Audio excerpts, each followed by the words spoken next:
Hi folks, I've got my mum coming for dinner today, so I thought I'd do a lovely apple and plum crumble, so I hope you enjoy it. Again, another cheap recipe because of these prices that are just going out of control. It's just mad.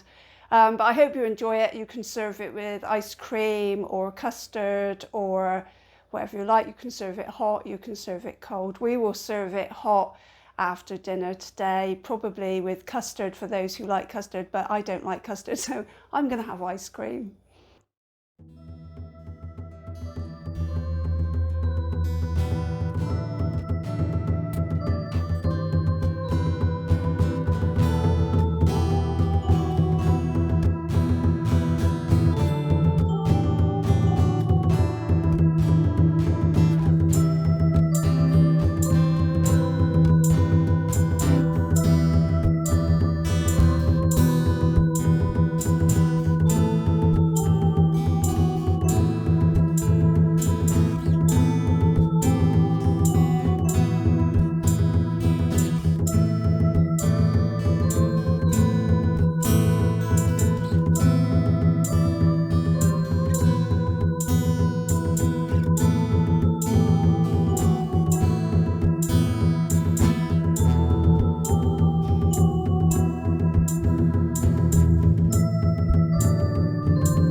So let me know how you get on making the apple and plum crumble. It really is delicious. I really hope you enjoy it.